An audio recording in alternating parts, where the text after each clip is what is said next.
አሁን የመጣንበትና አሁን በጣም ኢምፖርታንት የሆነው ብዙ ህዝቦቻችን ተፈናቅለዋል። ከተለያየ ቦታ መፈናቀል በጣም ከባድ ነው። በተለይ ይሄ ለዘመናት ጥሩ ህይወት የለመደ ለእናትና ልጅ ተለያይቶ አባትና ልጅ ቤተሰብ ህፃናት ተለያይቶ እያየን ነው ያለን እዚህ ወሎና አካባቢ።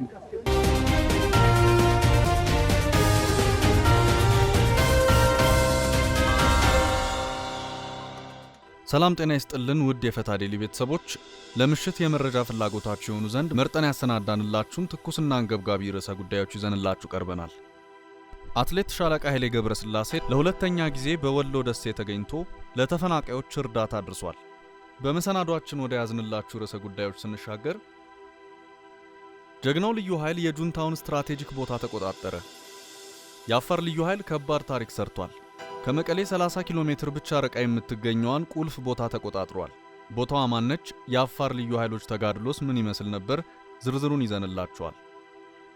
ጦርነቱ አሁኑኑ መቆም አለበት ሲሉ አንድ ሚኒስትር በይፋ መጠየቃቸው ተሰምቷል።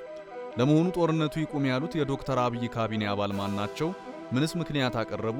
ሌላኛው የዛሬ አነጋጋሪና አስደንጋጭ የተባለ መረጃችን ነው፣ የምንመለስበት ይሆናል።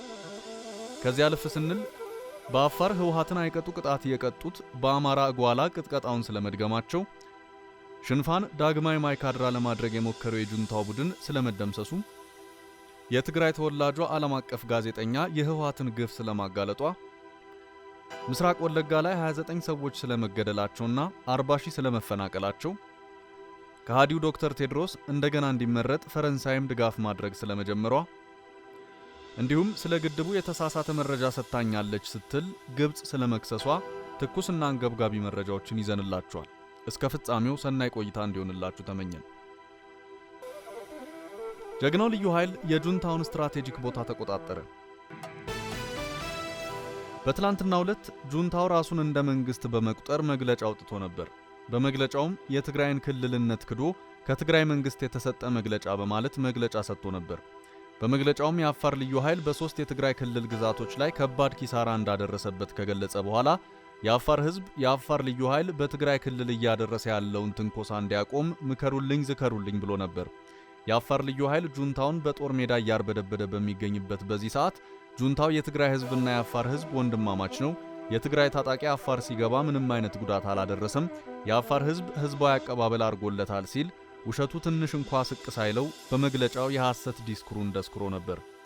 ጁንታው በመግለጫው የአፋር ልዩ ኃይል ከባድ ኪሳራ እያደረሰብኝ ነው እያለን ጉርጉሮውን ካስነካው በኋላ ውሎ ሳያድር የአፋር ልዩ ኃይል ወደፊት ግፋ በለው ገስግስ ወደ ጁንታው ሰፈር ምታ ነጋሪት በማለት ወሳኛዋን የጁንታውን ስትራቴጂክ ቦታ በቁጥጥሩ ስር እንዳደረጋት ለማወቅ ችለናል። ጀግናው የአፋር ልዩ ኃይል 2 የትግራይ ግዛቶችንም በቅርቡ በቁጥጥሩ ስር እንደሚያውላቸው ተገምቷል። ይህ ግምት የተሰጠው ደግሞ ጁንታው የአፋር ልዩ ኃይል በ3 የትግራይ ግዛቶች ጉዳት አድርሶብኛል በማለት በመግለጫው በማስታወቁ ነው። የጁንታው ስትራቴጂካዊ 6ኛዋ ከመቀሌ 30 ኪሎ ሜትር ላይ የምትገኘው ምዛላት በአፋር ቁጥጥር ስር ገብታለች። የአፋር አናብስቶች አሸባሪ ወሰንና ድንበር የለውም በማለት ጨዋታውን በጁንታው ሜዳ በማድረግ 6ኛ ስትራቴጂክ ቀበሌ በአፋር አናብስቶች እጅ ገብታለች። እቺ ምላዛት ቀበሌ ከመቀሌ በቅርብ ርቀት ላይ ስለሆነች ጁንታው ወደዚች ከተማ በመምጣት ጭላንጭል ኔትወርክ እየተጠቀመ እንዳለ ታውቋል። በአፋር ህወሓትን አይቀጡ ቅጣት የቀጡ በአማራ ጓላ ቅጥቀጣውን ደገሙት። በአማራ ክልል በቆቦ አቅጣጫ ከአፋር የገቡ የሁሉም ክልል ልዩ ኃይሎች የህወሓትን ኃይል መቆሚያ መቀመጫ አሳጥተውታል። በተለይ እጓላ በተባለው አካባቢ የተከማቸውን የህወሓት ኃይል በታትነው በየቦታው እንዲበተንና እንዲቆራረጥ አድርገውታል ተብሏል። የአፋር ልዩ ኃይል ከጨርጨር በመነሳት ወደ አማራ ክልል ቆርጦ በመግባት የአማራ ልዩ ኃይልን እያገዘ እንደሚገኝና ከአፋር ህወሓትን ያባረረበትን ጀግንነቱን አሁን ከነድቆሳው ለህወሓት እያሳየው ነው ተብሏል። ቆቦን ከህወሓት የማጽዳት ስራው ታዲያ ሁሉም ኃይሎች እየተሳተፉበት ነው። የአማራ ልዩ ኃይል፣ የአፋር ልዩ ኃይል፣ የኦሮሚያ ልዩ ኃይል፣ የሶማሌ ልዩ ኃይል፣ ሌሎች ከመከላከያ ጋር በመሆን ከአፋር ጠርገው ያወጡትን ህወሓት በሰሜን ወሎ በኩል በመግባት ማጽዳቱን ተያይዘውታል። ትላንትና የአፋር ልዩ ኃይል ወደ ክልል የገባ ሲል ህወሓት አስቂኝ ለቅሶ ማሰማቱ ይታወሳል። ታዲያ ዛሬ ላይ ትግራይ ክልል በመግባት ብቻ ሳይሆን ወደ አማራ ክልል ተሻግረው ከወገን ጦር ጋር በአንድነት ህወሓትን በእጓላ አፈራቅምሰውታል ተብሏል። ህወሓት በእጓላ ከተበታተነበት ያሰባሰባቸው ኃይሎች ተደምስሰው መሳሪያቸው ገቢ ተደርጓል ይላል መረጃው። ቆቦን ከህወሓት ለማጽዳት ቆርጠው እየተንቀሳቀሱ ይገኛሉ። በሌላ በኩል ህወሓት በዋጃ በኩል ቆርጦ ይገቡብናል ሲል እየራደ እንደሚገኝ ተነግሯል። ዞብልን አናስነካም ብለው ጀግንነታቸውን ያስመሰከሩ አርሶ አደሮች በእነዚህ ግንባሮች ህወሓትን ለመቅበር የተቀናጀ እርምጃ እየወሰዱ መሆኑን ተመልክቷል። ስለ ጦርነቱ በአብይ ሚኒስትሮች መካከል ልዩነት ተፈጠረ። ጦርነቱ አሁኑኑ መቆም አለበት ሲሉ አንድ ሚኒስትር በይፋ መጠየቃቸው ተሰምቷል። ከአብይ የሚኒስትሮች ካቢኔ ከሆነ አንድ ሰው ይሄ ነገር በይፋ ሲጠየቅ የመጀመሪያው ሆኗል። ጦርነቱን በተመለከተና በሀገራዊ ጉዳዮች ከሰሞኑ ካቢኔው ተሰብስቦ እንደነበር ይታወሳል። እናም የተከፋፈለ ውሳኔ አለ እንደሚያስብል ነገር ከአንድ ሚኒስትር ተሰምቷል። ጦርነቱ ይቁም ያሉት የፋይናንስ ሚኒስትሩ ዶክተር ኢዮብ ተካልኝ ናቸው። የፋይናንስ ሚኒስትሩ ሐሙስ ዕለት በሰጡት ቃል ነው ይህን አስደንጋጭ ወይም አነጋጋሪ አቋም የገለጹት። አንድ ዓመት ሊደፍነው ወራት የቀሩትን የሰሜን ጦርነት ወደ ሌሎች ክፍሎች ጭምር በመስፋፋቱ በጋራ ጥረት በማድረግ የሚፈታበት መንገድ የግድ መፈለግ አለበት ብለዋል ሚኒስትሩ።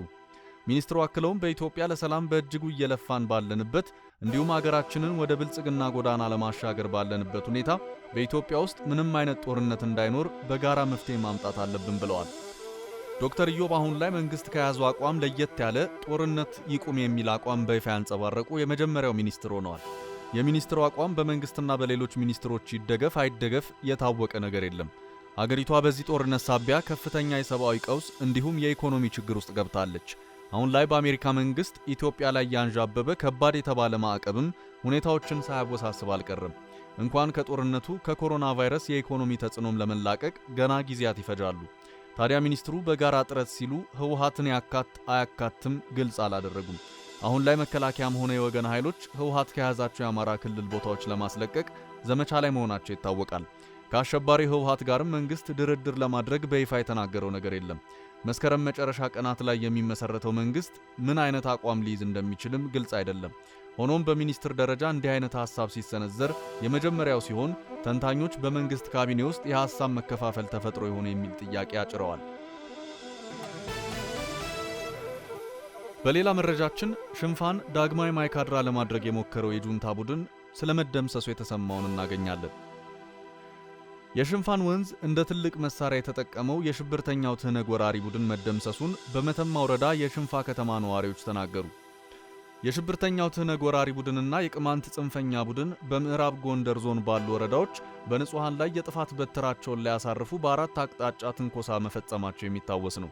የሽንፋን ወንዝ እንደ ትልቅ መሳሪያ በመጠቀም ሽንፋን ዳግማዊ ማይካድራ ለማድረግ በአራት አቅጣጫ ጦርነት የከፈተው የሽብርተኛው ትህነግ ወራሪ ቡድንና የጽንፈኛው ቅማንት ቡድን መደምሰሱን የከተማው ነዋሪዎች ተናግረዋል።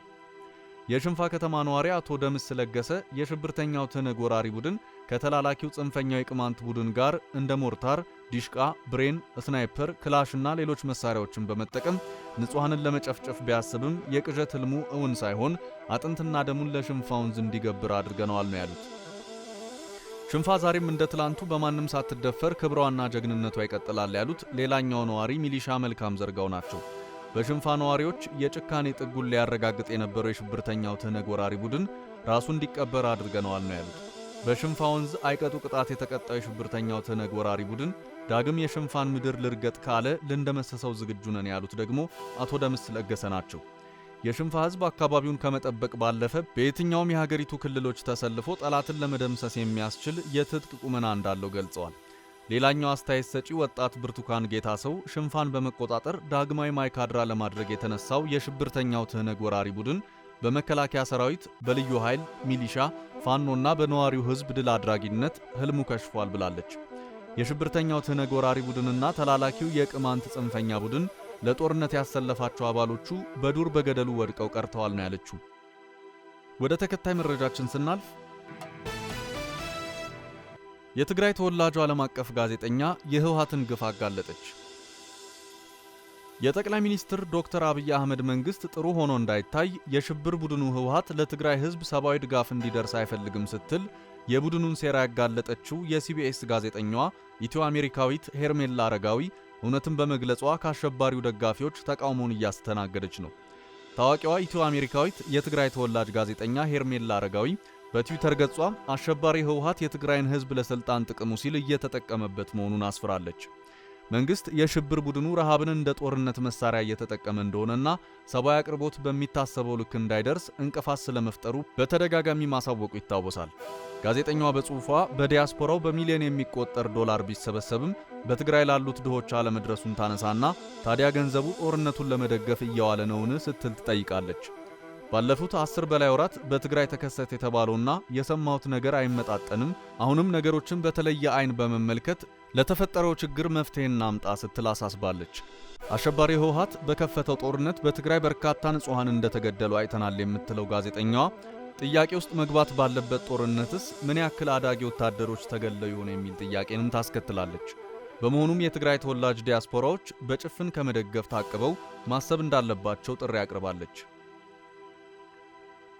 ይህ በእንዲህ እንዳለ በምስራቅ ወለጋ 29 ሰዎች ተገደሉ፣ 40 ሺህ ተፈናቅለዋል። መስከረም 7 እና 8 በኪራም ወረዳ ዶቃ ቀበሌ በህዝብ ላይ በተፈጸሙ ጥቃቶች 29 ሰዎች ሲገደሉ 40 ሺህ ያህል የአካባቢው ነዋሪ መፈናቀሉን የኢትዮጵያ ሰብአዊ መብቶች ድርጅት ዛሬ ይፋ አድርጓል። በዶቃ ቀበሌ 3 ያህል ጥቃቶች ተሰንዝረው 17 ሰዎች ሲገደሉ በተመሳሳይ ውልማይ ወረዳ 12 ሰዎች የጥቃቱ ሰለባ ሆነው ሕይወታቸውን ማጣታቸውን የኢትዮጵያ ሰብአዊ መብቶች ጉባኤ በሪፖርቱ ዛሬ ይፋ አድርጓል። በኪራም ወረዳ ከ40 በላይ ነዋሪ አጎራባች ወደ ሆኑ ወረዳዎች መሰደዳቸውም ተነግሯል።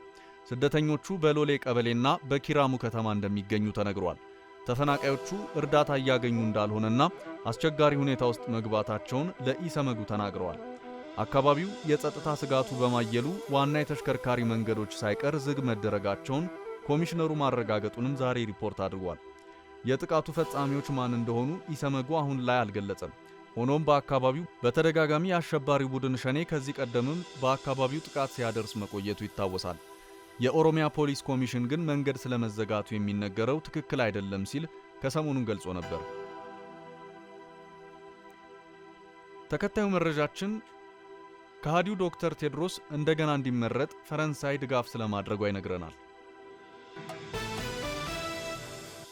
የተባበሩት መንግስታት የዓለም የጤና ተቋም ላለፉት 4 ዓመታት የመሩት ዶክተር ቴድሮስ አድሃኖም በድርጅቱ ደንብ መሰረት 5 ዓመታቸውን ጨርሰው ለአዲስ የእጩ ውድድር ወንበሩ ክፍት ይደረጋል። ታዲያ ሰውየው በዓለም እጅግ ፈታኝ በሆነው በኮሮና ቫይረስ ችግር በአግባቡ አልመሩም ሲባል ብዙ ሲብጠለጠሉ ነበር። በተለይ ወረርሽኙ ከተነሳበት ከቻይና ጋር ያልሆነ መለሳለስ አሳይተዋል። የወረርሽኙን ምንጭ ለማጥናት ዳተኛ ሆነዋል። በዚህ ደረጃ ዓለም ያጠቃው ወረርሽኝ ቀድሞ በወረርሽኝነት ፈርጀው ማስጠንቀቅ ነበረባቸው ሲባል ብዙ ተተችተዋል። የዓለም የጤና ድርጅት ሕግን በተጻረረ መልኩ የፖለቲካ ዝንባሌ ያሳይተዋልም ሌላው ቅሌታቸው ነው። በዓለም አቀፍ ደረጃ የቻይና ግዛት የሆነችውን ታይዋንን በኮሮና ቫይረስ ወረርሽኝ መቆጣጠሪያ ቡድን አለማስገባታቸው ታይዋን ስትቃወም የነበረ ነው።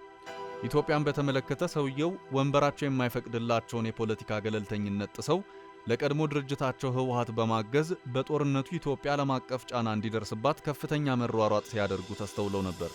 ከዚህ ባለፈ ለህወሓት የጦር መሳሪያ በማፈላለግ ሥራ ተጠምደው እንደነበር አንድ ሰሞን መንግስት በግልጽ መረጃ አውጥቶባቸዋል። የዓለም የጤና ድርጅት የሳተላይት የሬዲዮ መገናኛዎችን ለቀድሞ አለቆቻቸው በማቀበልም ይጠረጠራሉ። ኢትዮጵያዊ ሆነው ከ4 ዓመት በፊት ለጤና ድርጅቱ ሲመረጡ መንግስት ከሀገሪቷ ገንዘብ ፈሰስ በማድረግ ሁሉ ለምረጡ እንቅስቃሴያቸው ትልቅ አስተዋጽኦ አድርጎ ነበር። ታዲያ ዓለም በኮሮና የተበሳጨባቸው ሀገራቸውን በጎጥ ለይተው ባሳዩትና ባደረጉት ነገር ከሃዲስ ከመባል ደርሰዋል። ድጋሜ መመረጥ ዕድላቸው እጅግ ያነሰ ነው ሲባል ከርሞ 2 የአውሮፓ ሀገራት ትላንትና ጀርመን፣ ዛሬ ደግሞ ፈረንሳይ የስልጣን ዘመናቸው እንዲቀጥል ድጋሚ እንዲመረጡ እጩ አድርገው ማቅረባቸው ተሰምቷል።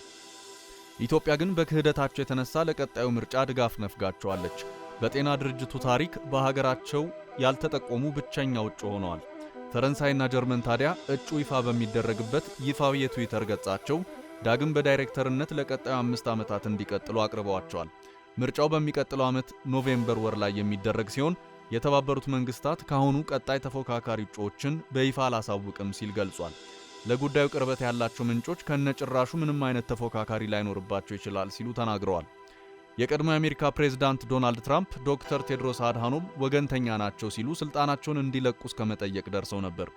አሜሪካ በዚህ የተነሳም ከዓለም ጤና ድርጅት አባልነቷ መውጣቷና ለድርጅቱ የምትሰጠውን በጀት ማቋረጧም ይታወሳል። አዲሱ የጆ ባይደን አስተዳደር ያንን ውሳኔ ሽሮ አሜሪካ ተመልሳ ከዓለም ጤና ድርጅት አባልነቷ ጋር እንድትቀጥል ተደርጋለች። ከዓመት በፊት ዶክተር ቴድሮስን ስልጣን እንዲለቁና ድጋሚም እንዳይመረጡ ከፍተኛ ዘመቻ ተካሂዷል። አሁንም የሰውየውን መመረጥ የማይፈልጉ አካላት ብዙ ናቸው። ኢትዮጵያ በተለይ የጤና ድርጅት ወንበራቸውን ተጠቅመው መንግስት አሸባሪ ብሎ የፈረጀውን ቡድን ከውድቀት ለመታደግ የወከላቸውን ሀገር ክደው መሳሪያ ከማቀበል አልፈው በዓለም አቀፍ ማህበረሰብ ፊት በየሚዲያው ጭምር በመቅረብ ያልተገባ ስራ ሰርተውበታል። ለኢትዮጵያውያን አጉራሽ ነካሽ ማለት ዶክተር ቴድሮስ ሆነውባቸዋል። ወደ መጨረሻው ርዕሰ ጉዳያችን አለፍን። ኢትዮጵያ ስለ ግድቡ የተሳሳተ መረጃ ሰጥታናለች ስትል ግብጽ ከሰሰች። ከዚህ ቀደም ከሳምንታት በፊት ሱዳን ኢትዮጵያ ስለ ግድቡ አሞላል የተሳሳተ መረጃ ሰጥታናለች፣ በዚህም ተጎድተናል ስትል በውሃ ሚኒስትሯ በኩል ደብዳቤ ኢትዮጵያ ማስገባቷንና ግልባጩንም ለአፍሪካ ህብረት መስጠቷ ተዘግቦ ነበር። አሁን ላይ ደግሞ ግብጽ ተመሳሳይ ክስ ማቅረቧን የግብጹ ኢንዲፔንደንት ዛሬ ዘግቧል። የግብጽ የመስኖ ሚኒስትር የሆኑት አብድል አቲ ናቸው ይህን ክስ ያሰሙት። የህዳሴው ግድብን በተመለከተ የተሳሳተ መረጃ መስጠት ለግብጽና ሱዳን ጣጣው የበዛ ነው ሲሉ ከአልአረቢያ ቴሌቪዥን ጋር ባደረጉት ቃለ መጠይቅ ተደምጠዋል። ሚኒስቴሩ አክለውም ለአባይ ተፋሰስ ሀገራት አባይ የህልውና ጉዳይ ስለሆነም የተሳሳተ መረጃ ሀገራዊ ሉዓላዊነታቸውን ጭምር የሚፈታተን ነው ሲሉ ክሳቸውን አሰምተዋል። ኢትዮጵያ ለተፋሰሱ ሀገራት በመላ ውክልና ወስዳ ልትናገርላቸው አይገባትም ሲሉም እየየ ብለዋል። ሚኒስትሩ በግድቡ ስምምነት እንዲኖር በኢትዮጵያ በኩል የፖለቲካ ፍላጎትም ሆነ ፈቃደኝነት የለም፣ ያ ተስተካክሎ ስምምነት መፈረም አለብን ሲሉም ተደምጠዋል። ሚኒስትሩ ኢትዮጵያ ስለ ግድቡ ምን አይነት የተሳሳተ መረጃ እንደሰጠች ግልጽ አላረጉም። በደፈናው መረጃ አጭበርብራናለች ብቻ ሲሉ ከሰዋል። የሱዳን የውሃ ሚኒስትር ከሳምንታት በፊት ይሄን አስመልክቶ የግድቡ የቴክኒካል መረጃ አሳስታናለች ሲሉ ደብዳቤ ጽፈው ነበር። ያኔም አሁንም የኢትዮጵያ መንግስት የሰጠው ምላሽ የለም። ውድ ቤተሰቦቻችን በዚህች መሰናዶ ያዝንላችሁን ርዕሰ ጉዳዮች እዚህ ላይ ቋጨን። ከሌሎች መረጃዎች ጋር ደግመን እስክንገናኝ ቸር ያሰማን።